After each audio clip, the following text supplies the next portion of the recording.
गोपी की सौतेली माँ गोपी की शादी एक बूढ़े आदमी से करवाती है और अपने खुद की बेटी चुलबुल की शादी एक अमीर जवान आदमी से करवाती है। बूढ़े को देखकर गोपी जोर जोर रोती है और गोपी की सौतेली माँ और इसकी बेटी चुलबुल गोपी पर जोर जोर हंसते हैं। विदाई के समय चुलबुल की विदाई BMW कार में होती है, लेकिन गोपी को पैदल ही निकाल देते हैं। फिर बूढ़ा आदमी गोपी को अपनी पुरानी झोपड़ी में लेकर आता है और वहीं दूसरी तरफ चुलबुल का पति उसे एक बंगलो में लाता है। गोपी जैसे ही झोपड़ी में जाती है तो वो देखती है कि झोपड़ी में भगवान श्री कृष्ण की एक मूर्ति है। गोपी श्री कृष्ण की मूर्ति के सामने जोर जोर रोती है और गोपी श्री कृष्ण की तपस्या करने लगती है। तभी वहाँ श्री कृष्ण साक्षात प्रकट हो जाते हैं। गोपी रोते हुए श्री कृष्ण को सब कुछ बताती है। तभी श्री कृष्ण बूढ़े आदमी को अपनी बांसुरी की शक्ति से एक जवान आदमी बना देते हैं और झोपड़ी की जगह एक सोने का महल बना देते हैं। तभी गोपी और गोपी का पति श्री कृष्ण के सामने जोर जोर रोते हैं। श्री कृष्ण जी के लिए एक सब्सक्राइब कर दीजिए दोस्तों।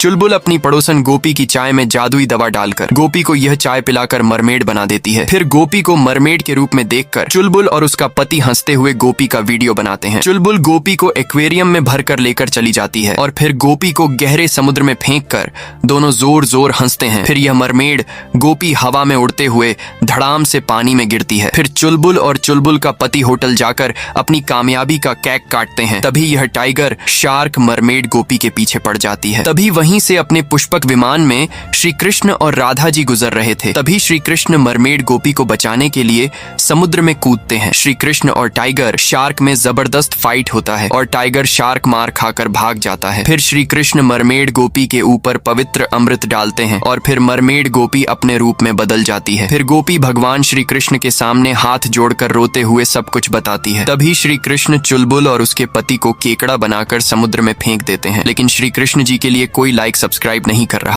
पति अपनी पत्नी गोपी के ऊपर काला जादुई दवा डालकर गोपी को नागिन बना देता है। फिर गोपी को नागिन के रूप में देखकर पति और उसकी दूसरी पत्नी जोर जोर हंसते हैं। पति गोपी को ट्रक में बांधकर लेकर चला जाता है और फिर गोपी को ज्वालामुखी में फेंककर दोनों जोर जोर हंसते हैं। फिर यह नागिन गोपी ज्वालामुखी के उबलते हुए लावा में गिरने वाली ही होती है कि तभी गोपी एक लकड़ी को पकड़कर लटकने लगती है। फिर पति और दूसरी पत्नी पार्टी में जाकर बियर का पार्टी करते हैं। तभी नागिन गोपी का हाथ लकड़ी से फिसलने लगता है। उसी समय भगवान श्री कृष्ण ये सब देख लेते हैं। तभी श्री कृष्ण नागिन गोपी को बचाने के लिए दौड़ते हुए आते हैं। श्री कृष्ण अपनी शक्ति से गोपी को बचा लेते हैं। फिर श्री कृष्ण नागिन गोपी के ऊपर अमृत डालते हैं और फिर नागिन गोपी अपने रूप में बदल जाती है। फिर गोपी भगवान श्री कृष्ण के सामने हाथ जोड़कर रोते हुए सब कुछ बताती है। तब श्री कृष्ण गोपी के पति और उसकी दूसरी पत्नी को ही नाग नागिन बना देते हैं, लेकिन भगवान श्री कृष्ण के लिए कोई सब्सक्राइब नहीं कर रहा। गोपी हैंडपंप चालू करती हैं। तभी हैंडपंप से पानी की जगह ब्लैक डायमंड निकलता है। गोपी बहुत सारा ब्लैक डायमंड लेकर बेचने के लिए जाती है। इतना सारा असली ब्लैक डायमंड देखकर सुनार हैरान हो जाता है। फिर सुनार सारा डायमंड खरीद लेता है और गोपी को गाड़ी भर के पैसे देता है। गोपी सारा पैसा इस भिखारी प्रेग्नेंट औरत को दे देती है। फिर गोपी हैंडपंप से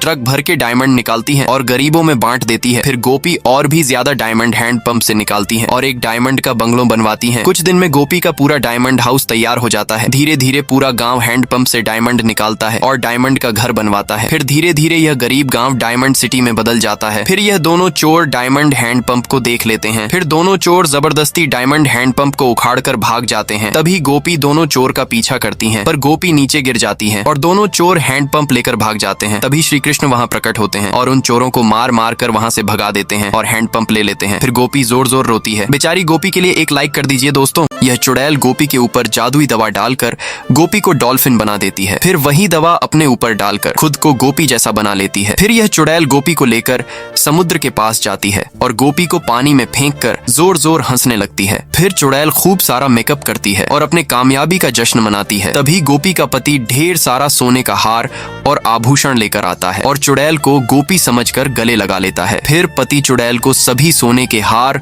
और आभूषण पहनाता है और चुड़ैल खुशी से पागल हो जाती है। तभी एक शार्क गोपी के पीछे पड़ जाती है। यह देखकर श्री कृष्ण जी गोपी को बचाने के लिए समुद्र में कूद जाते हैं। फिर श्री कृष्ण जी शार्क को मार मार कर वहां से भगा देते हैं। तभी श्री कृष्ण जी गोपी के ऊपर अमृत डालते हैं और गोपी अपने रूप में बदल जाती है। फिर कृष्ण जी गोपी को जादुई अमृत देते हैं। गोपी अमृत लेकर भागते हुए अपने घर आती है। फिर गोपी जादुई अमृत को खूबसूरत चुड़ैल पर डाल देती है और खूबसूरत चुड़ैल एक बदसूरत बुढ़िया में बदल जाती है। फिर पति चुड़ैल पर चिल्लाते हुए उसे घर से निकाल देता है। फिर भी श्री कृष्ण जी और राधा जी उदास हो जाते हैं क्योंकि किसी ने लाइक सब्सक्राइब नहीं किया।